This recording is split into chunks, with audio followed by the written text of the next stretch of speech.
बिस्मिल्लाहिर्रहमानिर्रहीम। My dear well wisher, Saifur Rahman का सलाम। जॉब्स का मौसम तो आपके सामने मैं आजकल कुछ ज़्यादा, क्योंकि आपके कमेंट्स इतने आ रहे हैं कि फिर उनके जवाब देने भी ज़रूरी हैं, और पॉलिसीज़ के हवाले से कुछ बातें आ रही हैं सामने, उसमें आपको शेयर करना और आपके राय लेना भी ज़रूरी है। तो इन तमाम अहम नुकात को सामने रखते हुए मैं 3-4 मामलात आपके सामने लाऊंगा पॉलिसी के हवाले से कि उसमें ये चीज़ें शामिल होने जा रही हैं। आपकी इसमें क्या राय है? एक तो पॉलिसी में जो सबसे ज़्यादा गौर किया जा रहा है वो कि जो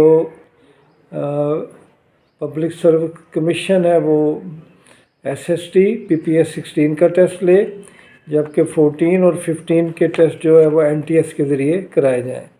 तो this is important part of the policy. Second जो इम्पोर्टेंट पार्ट है इसका एज रिलैक्सेशन का है। इस पे गौर व फिक्र हो रहा है कि किस हद तक एज रिलैक्सेशन देनी चाहिए।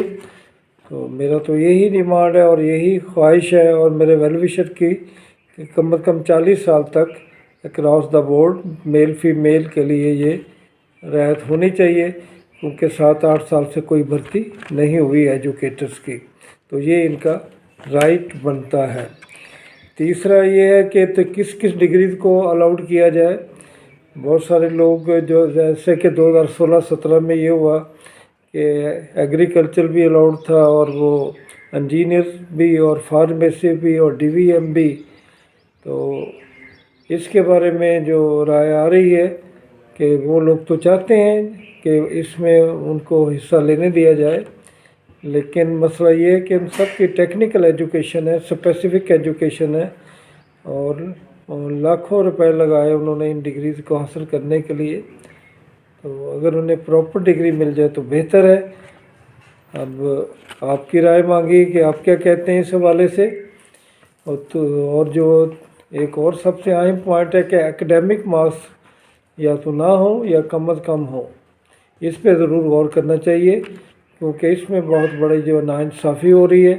जो मास्टर लेवल के लोग हैं, पुराने लोग हैं, उनके मार्क्स कम बनेंगे, जबकि जो लोग सेमेस्टर में आ गए, BS में आ गए, उनके मार्क्स बहुत ज़्यादा बन रहे हैं। तो इसमें कम अज़ कम अगर ये हो जाए तो बेहतर है, मार्क्स कम अज़ कम हो जाए। और ये हो गया जी। और यूनियन काउंसिल के हवाले से भी कि वो 21 लेवल के होने चाहिए।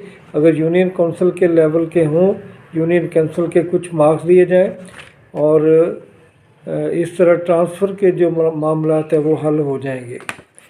तो माय डियर वेल विशर, ये मुख्तलिफ नकात आप सामने आ रहे हैं।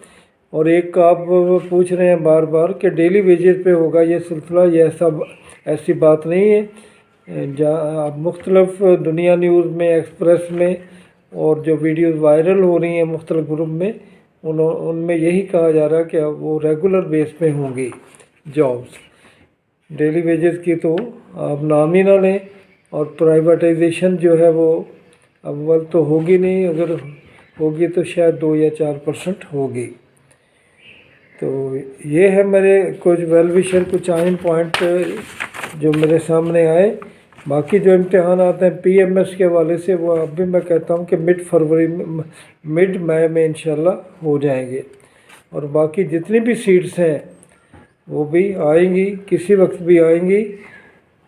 तो एक और जो अहम मसले की तरफ आपने तवज्जो दिलाई है कि लोकल गवर्नमेंट का 3 साल पुराना मामला चल रहा है, जहाँ सीटें 594 थी 265 तक रिड्यूस होगी। उस पर भी जब फिर रिटर्न टेस्ट वगैरह होने गया, या जिन लोगों के इंटरव्यू होने जा रहे थे, तो लोग कोर्ट में चले गए। कोर्ट ने रोक दिया मामला वहीं पे जहाँ से शुरू होने लगा था। लेकिन अब यही खबर आई है कि कोर्ट ने ये लिख दिया है कि आप अपना प्रोसेस शुरू करें। उसमें क्या कुछ मामला तो उठाए गए हैं, मेरा ख्याल में तो कोई भी नहीं होगा। एज़ इट इज़ जैसे कोर्ट से पहले जो सिचुएशन थी वही होगी। और आपने जो अहम एक पूछा है कि आप ये बताएं कि कौन कौन से सब्जेक्ट आर्ट्स में इंट्रोड्यूस कराने जा रहे हैं। साइंस में तो क्लियर है, आपको मालूम है, फिज़िक्स, केमिस्ट्री, बायो, मैथ वगैरह आ जाएगी। और इसके साथ बायोलॉजी आ जाएगी, ज़ूलॉजी आ जाएगी, बायोकेमिस्ट्री वगैरह, या जो भी इसके अलावा इक्वलेंस होगा वो सब्जेक्ट आ जाएंगे। आर्ट्स में जो नाम लिए जा रहे, ये पहले चल रहे थे, भर्तियां नहीं हो सकी थी, उसमें उर्दू, इंग्लिश, पाक स्टडी, इस्लामियात, पॉलिटिकल साइंस, इकोनॉमिक्स का कुछ डाउट है, psychology, home economics, history, education, geography, statistic वगैरह शामिल हैं। तो मेरा तो यही है डिमांड कि तमाम सब्जेक्ट को अलाउ किया जाए, जो भी सब्जेक्ट हो, अगर वो मास्टर है तो उसको अलाउ किया जाए। बीएड के बारे में आप लोग डरे हुए हैं कि वो बीएड एप्लीकेशन जमा कराने के वक्त इंशाल्लाह उसकी ज़रूरत नहीं पड़ेगी, लेकिन आपको कर लेना चाहिए, जितनी जल्द भी आप कर सके बेहतर है। कल ये चीज़ लेक्चरर के हवाले से भी सामने आ सकती है, जबकि एचएम और एसएम और एसएस में आपको पता है कि बीएड लाजमी है। तो ये कुछ निकात थे माय डियर वेल विशर जो मैंने आज आपसे शेयर करने हैं। फिर आपके कमेंट्स आने हैं, फिर कुछ पॉलिसी के हवाले से ये बातें कंसीडर की जाती है और फिर ये सिलसिला चलेगा। अल्लाह ताला आपका हामी और नासर हो। फिर आपसे जल्द मुलाकात होगी।